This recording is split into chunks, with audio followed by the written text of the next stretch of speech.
This week on Talk of the Town, we spotlight Willow Rose Boutique and Ever Rose Permanent Jewelry.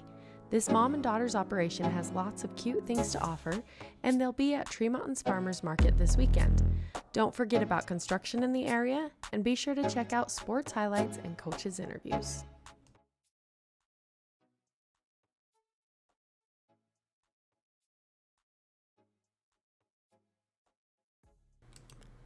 Talk of the Town is made possible by supportive sponsors who love our community. Show your love by supporting them today. Hi, I'm Sammy Rose, and I am kind of co-owners of Ever Rose Permanent Jewelry and Willow Rose Boutique.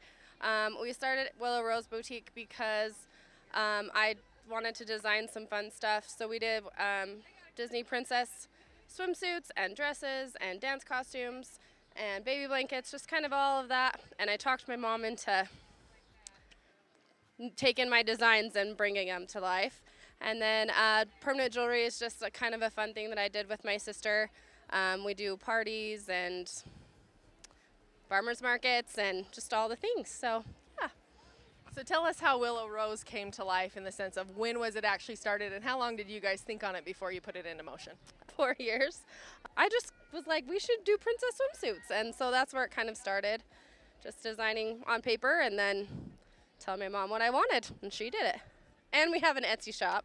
So that's where you can buy a lot of our stuff is on Willow Rose Boutique on Etsy. We sell a lot of stuff there. Custom stuff, yeah. Tell me a little bit about that relationship with your mom before the business and now during the business. I'm the boss, I guess. I don't know. I just say do it and she does it. So, but yeah, it's good. And so tell us about like your inspirations. Obviously you said Disney princesses and things like that, but is there other things? Do people come to you with ideas and then you then create them, or how does that work? Yeah, a little bit of both. I kind of look at cute stuff, and we've been in dance forever, and so just kind of cute dance costumes and stuff like that, and then creating them for them to wear to dance class or to swim in or to play. So yeah, just kind of, I don't know, it comes out of my brain. And then it is really a family business. You've got your mom and your sister, but then also you've included like some of your nieces in this. Tell us a little bit about them. So I have 3 nieces, and they've been my models for all 4 years. It's been fun to have them kind of be twirly and dancing and take their pictures and take videos of them. And we took them to Disneyland and did some videos there, so that was fun, yeah. And so what's the age ranges? What's the lowest, what's the highest you can go? So we have like 18 to 24 months, clear till like size 10. Yeah, so everything in between. So we're with Catherine Rose, the woman behind the magic. They come up with the ideas and you create these beautiful swimsuits. Tell me a little bit about how you've enjoyed this relationship with your daughters. I do love being with them and doing these events and actually just making her designs come alive. It has been fun that way. And she keeps me on my toes and I couldn't run my business without her. She keeps me on my deadlines and on my toes. So favorite ones are the Disney ones. They're just fun to see her vision of what she wants them to be. And I do enjoy the fun dance wear that we get to do. I just use my leftover scraps and just kind of come up with different designs, and girls can wear to dance class all the time. So for the Ever Rose side, tell us a little bit about how that started. I started it because I wanted permanent jewelry. So I have a really bad problem of trying to do things on my own, I guess. So yeah, we just bought the thing, got in together, and then the obsession happened. So you've been in the beauty world for a while as far as like hair and makeup and things like that. So is this just an extension of that, or what was it just that you wanted to have some for yourself? It's kind of an extension of that. We are doing it kind of as part of my hair business and stuff like that. So yeah, I work at the salon, so I have it with me. I also hand bead Navajo pearl bracelets. We can do permanent or just plain. So yeah, I just kind of like to do things creatively. When your sister approached you about this, what was kind of your thoughts and how did you guys set it into motion? So I'm the baby sister, so I just do what I'm told most of the time. Yeah, she approached me like around Christmas time is when we started, like last December, and she's like, do you want to do this? And I said, you know what, sure, might as well. It's been really fun to get to meet people at different parties that we set up, or just when we have different events, just meeting people from all over that are wanting jewelry, and it's a really cool way to interact with others and kind of build networks. Yeah. And for anyone who doesn't really know what the permanent jewelry is, like how does that process kind of work and what are the options? And also ages, like is it scary for little kids, or how do you guys make that process fun? Yeah, so they come over, they pick out their chain that they're wanting. We then measure it to your wrist, make it sure it's comfortable. You can do it tighter or looser depending on what is more comfortable for you. And then we put a jump ring through it, and then we make sure it gets secure, and then we weld the jump ring shut, and that's what makes it permanent, so it doesn't come off. It doesn't have a clasp like normal bracelets. And Instagram and TikTok is where we do a lot of our promoting ourselves. And then as far as when we go to parties, we've done Valentine's Day parties. We've done like opening events and different things. It's just networking that way as well, giving our business cards out and just mentioning we are available to do this. Yeah, we've had lots of people approach us about birthday parties or different things as well. So it's for everybody. I mean, bachelorette parties, whatever you're wanting to do. Yeah. And obviously, it depends on the wear and tear, how much you abuse it. But what's kind of the average lifespan of it, and is there some kind of warranty? So this is all, we try and get really good quality chains. So all of our chains are gold filled or sterling silver filled. And then we actually guarantee that, like if the jump ring comes undone, we'll re-weld it for you for free. We come to you. They usually last pretty good. I've had mine on for over a year. I've had one on for over a year. So where they're quality chains, they tend to not tarnish and they stay for a while. Come on out to the Farmers Market at Midland Square, Saturday, September 7th from 10 a.m. to 2 p.m. to see Willow Rose Boutique and Ever Rose Permanent Jewelry, along with many other wonderful booths.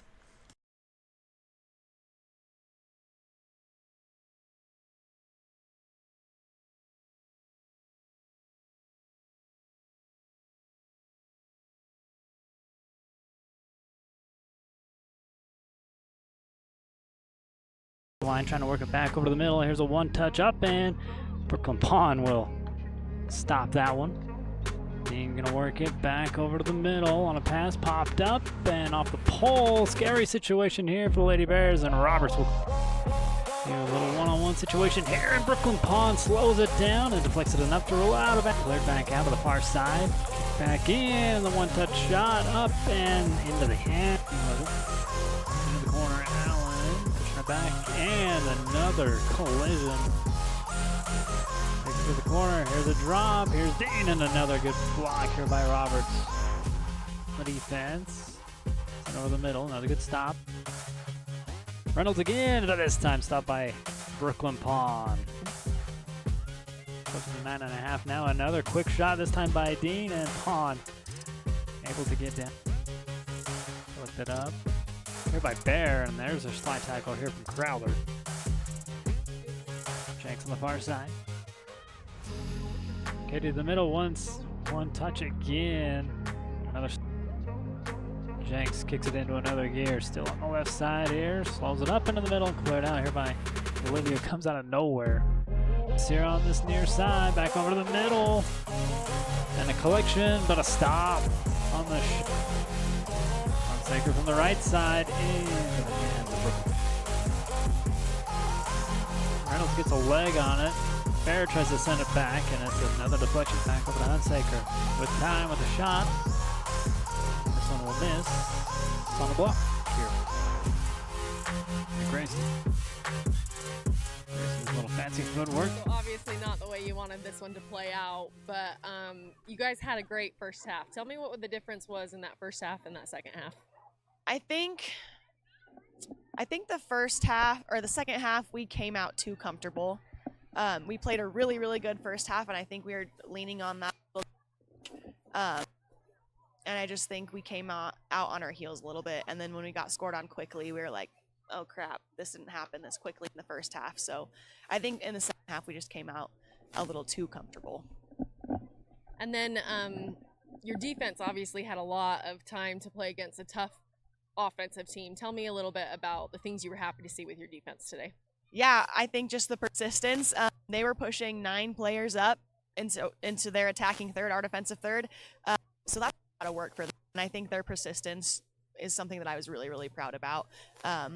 Liv is just a baller covering when they had breakaway runs, and our freshman Bailey is such a good center back, and I can't wait to see her next 3 years after this. I'm just proud overall of just their persistence. And then I think I heard you guys say 26 saves by Pond tonight. That's right, 26 saves. And so just tell us a little bit about her as a goalie and kind of the intensity of getting scored on and being able to keep her head up and keep her mentality. Yeah, it's as a goalkeeper, like there's a lot of pressure when you get scored on, like, oh, what could I have done different to prevent that? And I think she did an incredible job of just like forgetting about that and moving on to the next one.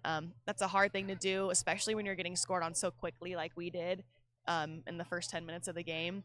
And she just did a great job of being able to overcome that. And I think, and being able to maintain a good enough mindset to make the saves that she did later on after getting scored on.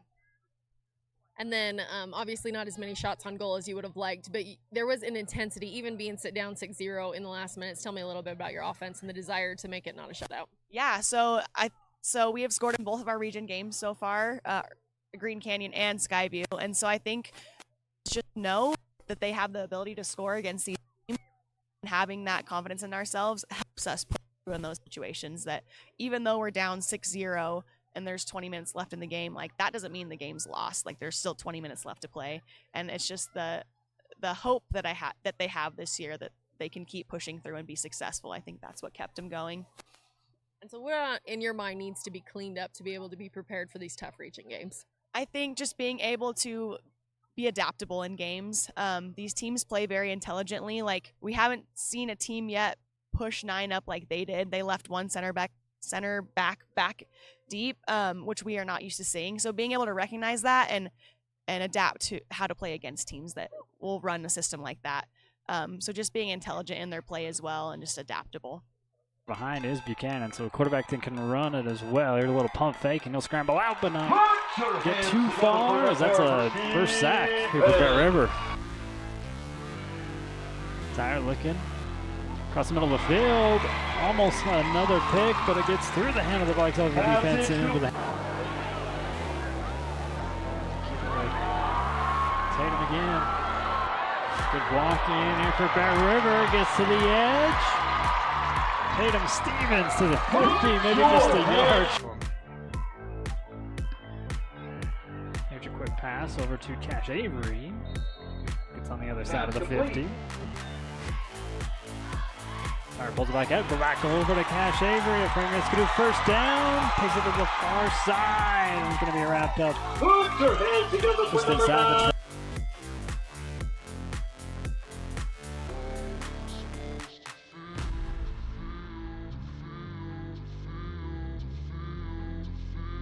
the River, still a pass play over the middle. He's got Tatum. Making a guy move. Look at the block from, and he's going to fall in the end zone. Pass complete to number 2. And almost getting the handoff in the backfield. We've called his name plenty.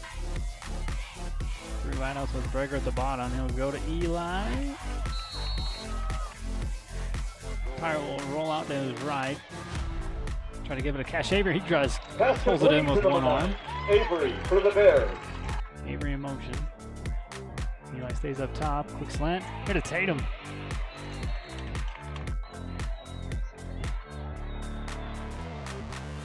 Good slant. This is Riley again. And breaking tackles. Put your hands together.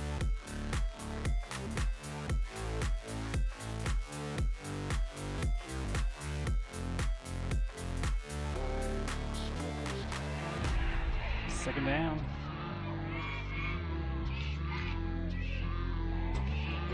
And off and there again. Nicely done.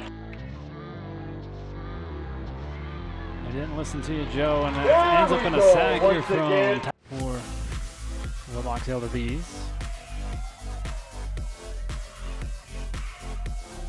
Hanson with it. Gonna get wrapped up here by Daxton Bingham back behind the line. Just too many mistakes, and momentum shifted back, and we weren't able to get it back, and we put our defense in some bad spots. So I think defense as a whole, we got after a lot of defensive guys, Quade Murray, the guys in the back end, but I thought they stepped up and they played great, and our offense has to do better to help them out. So we have Mountain Crest coming up next week, and we're really excited for that. Is there anything you saw today that we need to fix for Mountain Crest? A lot of things, but we just got to stop beating ourselves. I don't think a single team has beat us. We've made too many mistakes to win a football game, and so if we clean those up, we're going to be in the win column. But until that happens, then we'll have the same result. So back over to her. It'll be a throw-in here for the Lady Bears.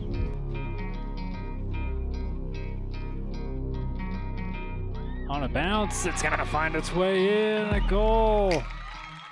Janessa Esquivel gets her for Lexi Wynn. Gracie Meads now with the left, back over to the middle. And Esquivel will get goal number 2.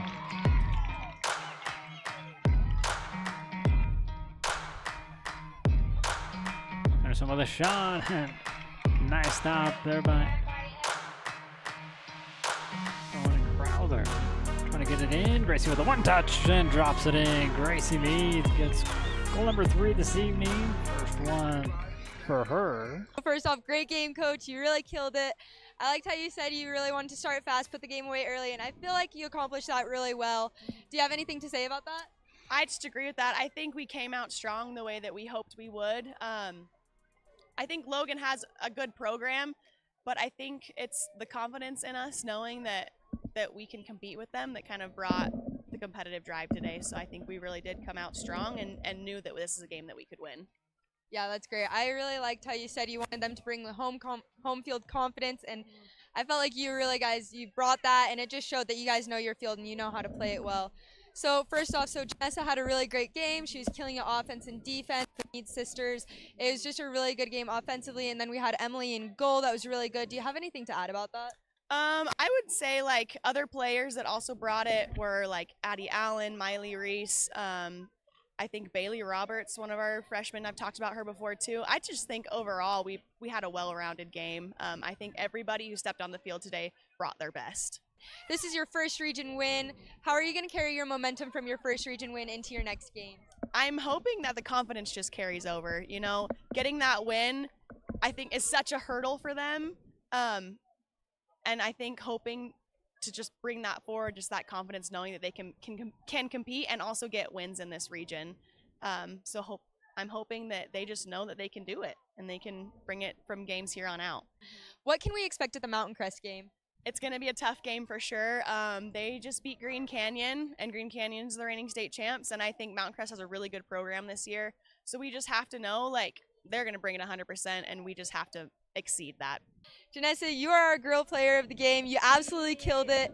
You had those 2 goals, and they were both fed to you beautifully. You had a great defensive game and offensive game. What would you say your favorite part of this game was? Definitely just getting those goals. Last year when we played Logan at home, I scored our own goal, and we lost the game on senior night. So to come back out and score 2 goals and help win the game, it means a lot to me. It's really awesome. And great assists from both Gracie and Livia. Just well-played game from everyone. Those goals didn't happen just because of me. You guys play so well together. One of you's offense, one of you's defense, kind of like midfielding it. What would you guys say your favorite part is playing together? I don't know. We've been doing it our whole lives, so it's kind of normal.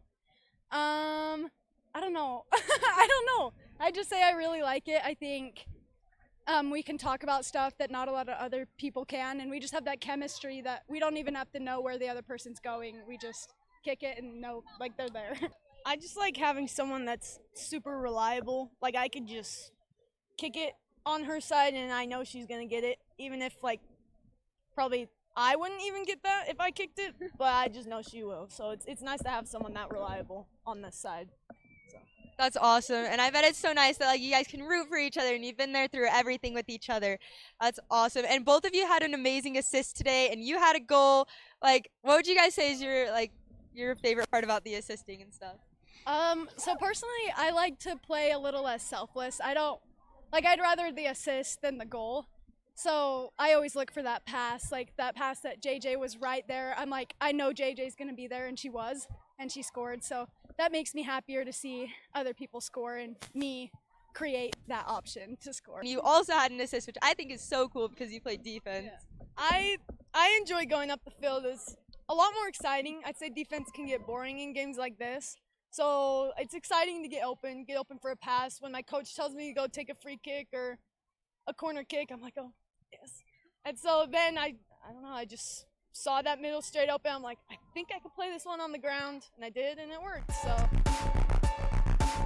Tune in weekly to Talk of the Town.